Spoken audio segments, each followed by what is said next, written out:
जनिहा बघऊ आंगन बा छोटा जी, ई जानी जनिहा बघऊ आंगन बा छोटा जी, अंगना में जारे माई जोता जी, अंगना में जारे माई जोता जी।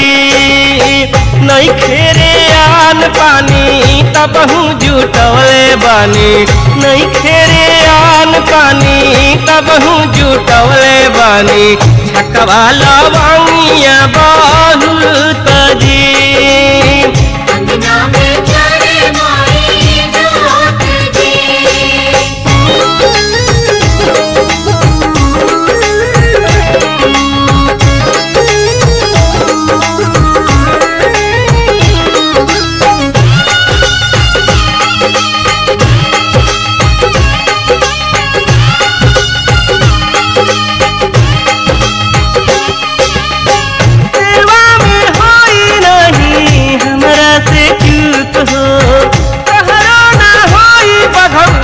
कवनो रे दुख हो,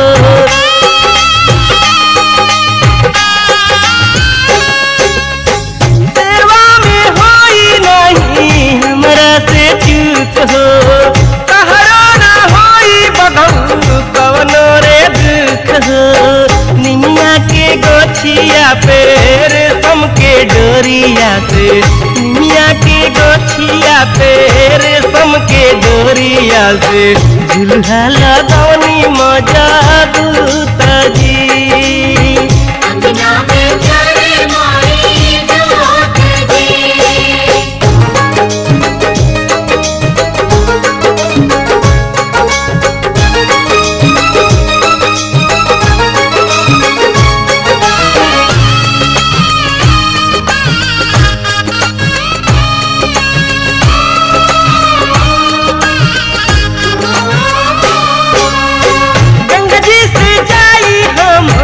कलसा भरवानी देख के सुदीन हम पठबई खवानी,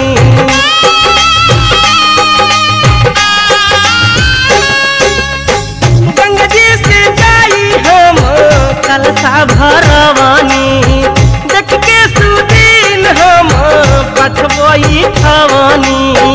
सब खुले साथे भर के ओढ़ौल टोकरिया में, सब खुला साथे भर के ओढ़ौल टोकरिया में, आइल बा मलिया के पूता जी, अंगना में जारे माई जोत जी।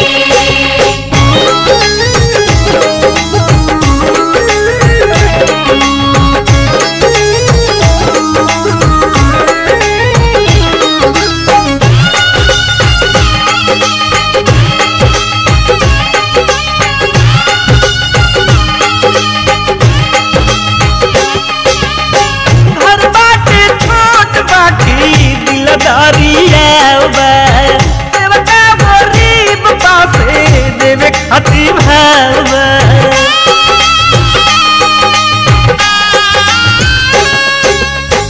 घर बाटे छोट बाटी दिलदारी सेवका गरीब पासे देवे खाती भाव, लोरवे चढ़ाई माई लोरवे पियाई, लोरवे चढ़ाई माई लोरवे पियाई, जिंदगी में दर्शन के